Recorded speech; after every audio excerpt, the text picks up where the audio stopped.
interracial parents. So she's biracial too. Her dad is African American. Her mother was born in Italy. And just kind of like the flip of us. I'm Italian American, but I was born in the U.S. But anyway, so she has an experience and she had the courage to share. So I'm so appreciative of her being here. And we also have other friends here. And I want to give it up to Mr. Jackson, Jeremiah Jackson. Where's Jeremiah? I can't see him. There he goes. All right. Dina from YWCA is a long friend. Okay, I just wanted to say hi. Real quick, can you guys represent where you're from? Who do we have? We have Central, we have Dice, we have, who else is here? Swing Lane! Wait, we got Swing Lane. Who else? Anybody else? Valley School! What is it? Valley School. Valley School. Valley. What's up, Valley? All right, so listen. So I want you guys to walk out of here. Empowered.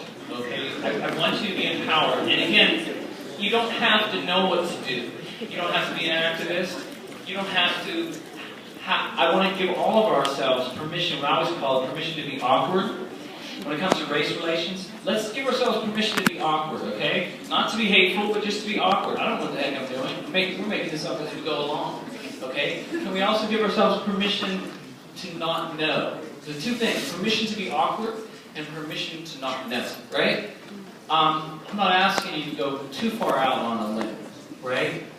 But let's not be so afraid that our friends and our colleagues and our fellow students, if we're white people, our friends of color who are having this other experience that we don't even know about, even though we see them on a regular basis. And the interesting is I say it's across sectors. You can have conversations in Pittsburgh and many other cities with folks in advertising field, in law, in medicine, mechanics, plumbers, artists, and they talk about monolithic blackness. There's a whole, that's the other thing with racism is trying to put one group of people in this narrative of how you're supposed to act if you're black, or if you're white, if you're Spanish. But with there's writing about monolithic blackness. There's this whole range there that isn't allowed to breathe in our conversation and discussion about race. But even though there is not a monolithic blackness, what is very interesting if you start to think about it and have conversations with people of color, and African American folks in particular, in the city, in every sector, you will learn very quickly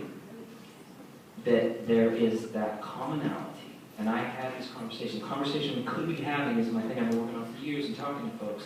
And the stories I hear over and over again is a friend who's the only black woman in the law office who sees something going on, but she has to make the choice. Okay, do I speak? Do I say that I think this is an issue and risk the other people in the office going, oh, here she goes, this angry black woman. Oh my God, here she, And that's what happens, right?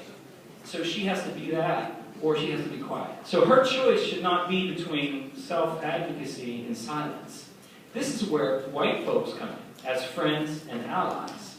Not as rescuers, not as the sort of patronizing, patriarchal, condescending, let me help you people, I'm coming to help you. I'm going to rescue you people. That's not what it is. It's about being a friend and an ally. And you don't even have to know what that looks like. You don't have to know the exact right way to be an ally. I can hear the rumblings they want to speak. Others start talking. So give you a chance to give you guys a chance to speak. But what I want to do is empower you. You don't have to, if you're a white person, you don't have to feel some guilt trip or feel bad about being white just to be a friend and an ally to your friend of color. You don't have to do that. Be cool, be fully yourself. Don't apologize for who you are. And at the same time, open up your heart and ears and hear the story and see how you can raise the hand so she doesn't have to. Or you can raise it with her. Okay? I'm going to give the mic over to my wife, and we're going to do Q&A and see what you guys want to say.